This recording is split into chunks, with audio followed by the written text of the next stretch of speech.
नमस्कार साथियों, हमारे YouTube चैनल पर आप सभी मित्रों का एक बार पुनः स्वागत है।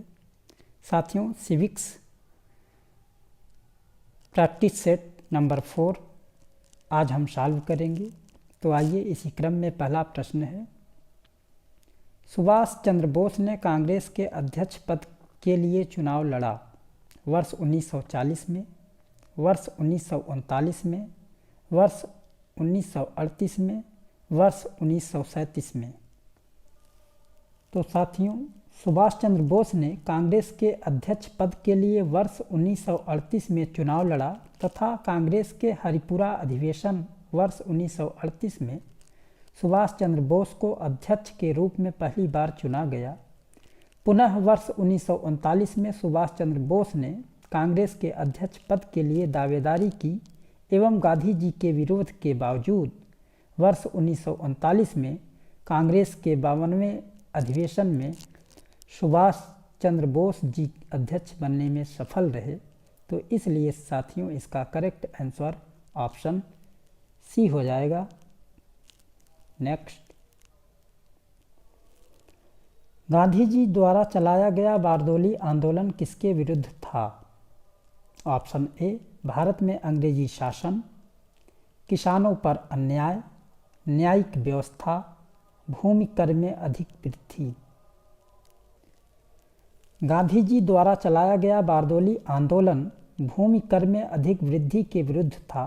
इसके तहत वर्ष 1928 में सूरत जिले के बारदोली तालुके में गांधीवादी आंदोलन और सत्याग्रह को पर्याप्त सफलता मिली। बारदोली सत्याग्रह भारतीय राष्ट्रीय का आंदोलन का सबसे संगठित, व्यापक एवं सफल आंदोलन रहा। यह आंदोलन सरकार द्वारा बढ़ाए गए 30% कर के विरोध में चलाया गया था। तो इसलिए साथियों, इसका करेक्ट आंसर भूमि कर में अधिक वृद्धि के कारण अर्थात ऑप्शन डी। नेक्स्ट, निम्नलिखित में से कौन से एक वक्तव्य से बाल गंगाधर तिलक संबंधित नहीं है? वह नरमपंथियों के उद्देश्य एवं तरीकों से प्रसन्न थे। वह नरमपंथियों के उद्देश्य एवं तरीकों से प्रसन्न नहीं थे। लक्ष्यों को प्राप्त करने के लिए संवैधानिक तरीकों एवं हिंसा में विश्वास रखते थे। उन्होंने मराठी में केसरी और अंग्रेजी में मराठा नाम के 2 साप्ताहिक पत्रों का प्रारंभ किया। साथियों, बाल गंगाधर तिलक के संबंध में जो कथन ए है, ऑप्शन ए, वह उनसे संबंधित नहीं है, क्योंकि वे नरमपंथियों के उद्देश्य एवं तरीकों से प्रसन्न नहीं थे। कांग्रेस नेतृत्व की आवेदन निवेदन नीति में की असफलता ने देश के अंदर और खुद कांग्रेस के अंदर असंतोष पैदा किया। तो इसलिए साथियों, इसका करेक्ट आंसर ऑप्शन ए हो जाएगा। नेक्स्ट, हर्बर्ट मॉरिसन के अनुसार नौकरशाही है तानाशाही की कीमत, संसदीय जनतंत्र का मूल्य है, राजतंत्र की कीमत है, संघवाद की कीमत है।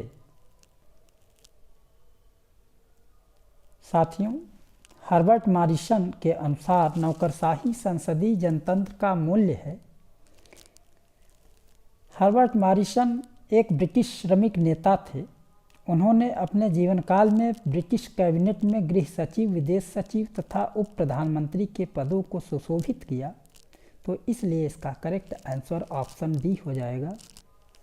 नेक्स्ट, मिन्नो ब्रुक्स सम्मेलन 1968 में लोक प्रशासन के कौन से 4 मुख्य मुद्दों पर बहस की गई? ऑप्शन ए, इतिहास, गुण, मूल्य और विकास। ऑप्शन बी, मूल ग्रंथ, संदर्भ, प्रासंगिकता और दर्जा। ऑप्शन सी, मानक, मूल्य, संदर्भ और प्रगति। ऑप्शन डी, प्रासंगिकता, मूल्य, समता और परिवर्तन। साथियों, मिन्नो ब्रुक्स सम्मेलन वर्ष 1968 में कुल 4 मौलिक उद्देश्य स्थापित किए गए थे, जिनमें प्रासंगिकता, मान्यताएं तथा सामाजिक मूल्य, तीसरा समता, चौथा परिवर्तन। तो इसलिए साथियों, इस प्रकार से इसका करेक्ट आंसर ऑप्शन डी हो जाएगा। नेक्स्ट, निम्न में से कौन निर्णय निर्माण प्रक्रिया सिद्धांत का समर्थक नहीं है? Option A Richard Snyder, option B H.W. Brunk, option C H.J. Morgenthau, option D Burton Spain. तो साथियों, हैंस मार्गेनथाउ निर्णय निर्माण प्रक्रिया सिद्धांत के समर्थक नहीं हैं। मार्गेनथाउ को अंतर्राष्ट्रीय राजनीति में यथार्थवादी सिद्धांत का प्रतिपादक माना जाता है। मार्गेनथाउ की महत्वपूर्ण कृति पॉलिटिक्स एमंग नेशंस है। इस पुस्तक में उन्होंने राष्ट्रीय शक्ति, राष्ट्रीय हित और राष्ट्रीय सुरक्षा जैसी संकल्पनाओं का विशेष रूप से उल्लेख किया है। तो इसलिए साथियों, इसका करेक्ट आंसर ऑप्शन सी हो जाएगा। नेक्स्ट, संयुक्त राष्ट्र का कौन सा अंग वर्ष 1994 से कार्यशील नहीं है? आर्थिक व सामाजिक परिषद, सचिवालय, महासभा, न्यासी परिषद या न्यास परिषद। साथियों, संयुक्त राष्ट्र संघ का न्यास परिषद एक ऐसा अंग है जो वर्ष 1994 से कार्यशील नहीं है। न्यास परिषद संयुक्त राष्ट्र का अंग है जो न्यासी क्षेत्रों की सरकार का पर्यवेक्षण करने तथा उन्हें स्वशासन या स्वतंत्रता प्राप्त करने में समर्थ बनाने के लिए निर्मित की गई है। वर्ष 1994 में अंतिम न्यासी क्षेत्र पलाऊ की स्वतंत्रता प्राप्त कर लेने के पश्चात न्यास परिषद ने अपना परिचालन समाप्त कर दिया। वर्ष 1994 के बाद परिषद हेतु नई भूमिका निर्धारित की गई, जिसके अंतर्गत यह अल्पसंख्यक और देशज लोगों हेतु एक मंच के रूप में सेवारत है। तो साथियों, इसलिए इसका विकल्प डी सही आंसर हो जाएगा, न्यास परिषद।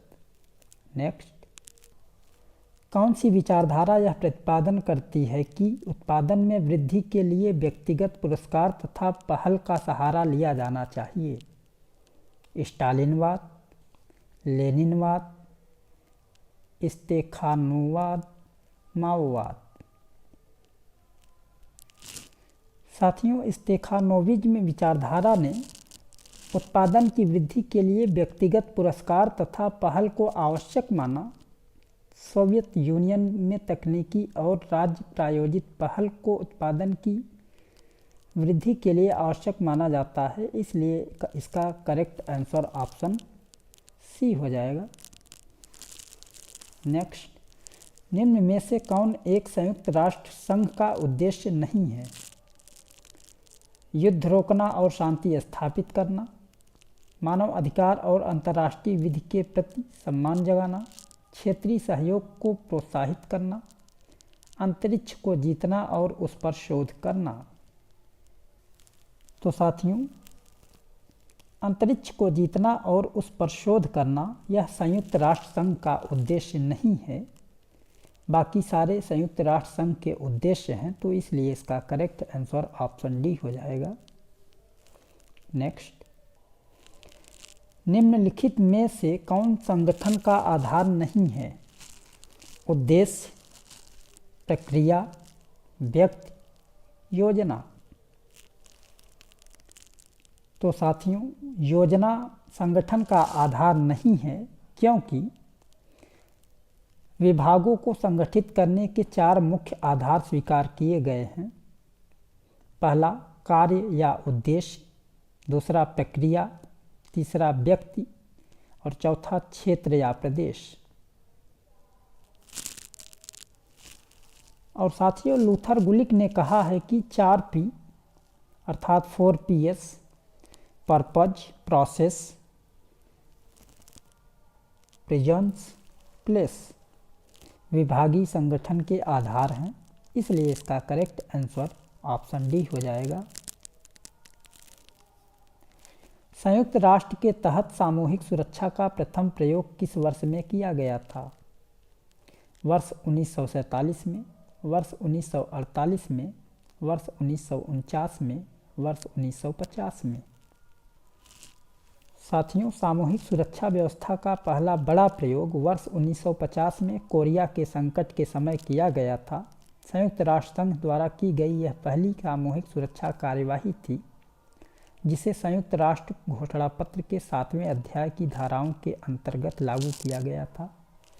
तो इसलिए इसका करेक्ट आंसर ऑप्शन डी हो जाएगा।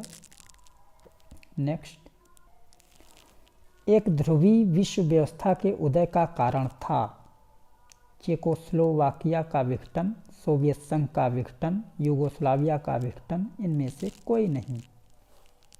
तो साथियों, एक ध्रुवीय विश्व व्यवस्था का उदय का जो कारण था, जब सोवियत संघ का विघटन हो जाता है तो एक ध्रुवीय विश्व व्यवस्था में दुनिया बदल जाती है। तो इसलिए साथियों इसका करेक्ट आंसर ऑप्शन बी हो जाएगा। 1688 में हुई गौरवपूर्ण क्रांति का संबंध निम्न में से किस देश से था? फ्रांस से, अमेरिका से, जर्मनी से, इंग्लैंड से। तो साथियों 1688 में जो गौरवपूर्ण क्रांति हुई, जिसे ब्लडलेस रिवॉल्यूशन कहा जाता है, जिसे रक्तहीन क्रांति के नाम से भी जाना जाता है, वह इंग्लैंड से संबंधित था। तो इसलिए इसका करेक्ट आंसर ऑप्शन डी हो जाएगा।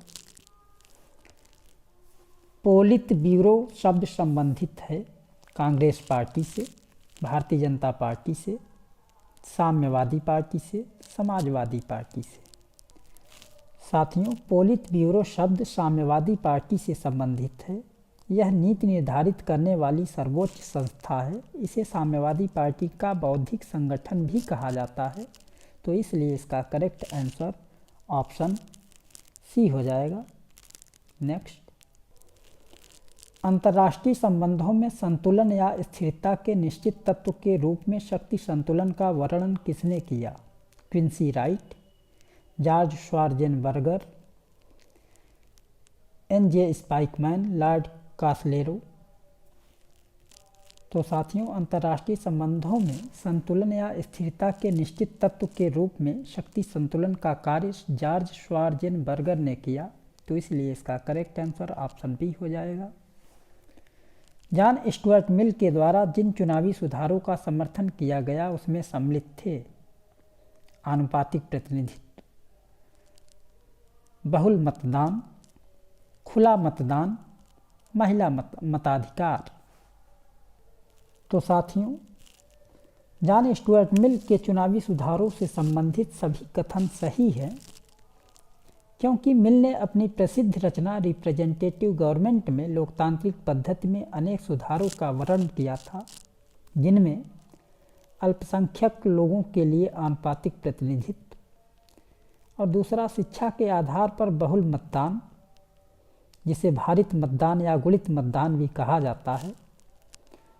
अगला, बेंथम के विपरीत गुप्त मतदान के स्थान पर खुली मतदान प्रक्रिया तथा महिला मताधिकार का जोरदार समर्थन किया जाता है जॉन स्टुअर्ट मिल के द्वारा। तो साथियों, इसलिए इसका करेक्ट आंसर ऑप्शन डी हो जाएगा।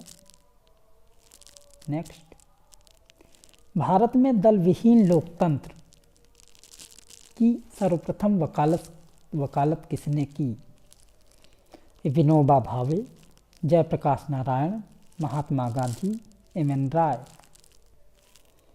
भारत में दल विहीन लोकतंत्र की स्थापना की वकालत सर्वप्रथम एम.एन. राय ने की थी, लेकिन प्रश्न में दिए गए सभी विचारक राजनीतिक दलों को लोकतंत्र के लिए घातक मानते हैं, परंतु एम.एन. राय ने सर्वप्रथम इस मत का प्रतिपादन किया कि लोकतांत्रिक व्यवस्था में कोई भी राजनीतिक दल किसी व्यक्ति का प्रतिनिधित्व नहीं कर सकता। तो इसलिए इसका करेक्ट आंसर ऑप्शन डी हो जाएगा। नेक्स्ट, मॉरिस डुवर्जर के अनुसार निम्नलिखित में से कौन एक दल संगठन की विशेषता नहीं है? चौगुट, कोष, शाखा, प्रकोष्ठ। साथियों, मॉरिस डुवर्जर के अनुसार कोष दल संगठन की विशेषता नहीं है। तो इसलिए इसका करेक्ट आंसर ऑप्शन बी हो जाएगा। कानून का सर्वमान्य स्रोत है परंपरा तथा रीति रिवाज, धर्म, कानूनी टीकाएं, विधानमंडल। साथियों, कानून का सर्वमान्य स्रोत विधानमंडल है, क्योंकि भारत के संविधान के अनुसार राष्ट्रीय स्तर पर संसद सर्वोच्च विधायी निकाय है। संविधान की 7वीं अनुसूची में संघ तथा समवर्ती सूचियों में इसके लिए आवंटित अनेक विषयों पर यह विधान बना सकती है। राज्यों में यही कार्य विधानमंडल करता है, तो इसलिए इसका करेक्ट आंसर ऑप्शन डी हो जाएगा। नेक्स्ट, निम्न में से कौन सी एक विशेषता यूएसए और भारत की संघ राज्य पद्धति की समान विशेषता नहीं है? केंद्र और राज्यों में शक्तियों का वितरण, सर्वोच्च न्यायालय का अस्तित्व, न्यायिक संगठन के 2 समुच्चय, लिखित संविधान। साथियों, न्यायिक संगठन के 2 समुच्चय जैसी विशेषता यूएसए एवं भारत की संघ राज्य पद्धति की समान विशेषता नहीं है, क्योंकि भारत में इकहरी न्यायिक व्यवस्था है, जबकि अमेरिका में संघ एवं घटक राज्यों की पृथक पृथक न्यायपालिकाएं हैं, अर्थात दोहरी न्यायपालिका है। प्रत्येक राज्य की न्यायपालिका पृथक है, उसका संगठन एवं क्षेत्राधिकार संबंधित राज्य के संविधान द्वारा निर्धारित किया जाता है। तो इसलिए साथियों, इसका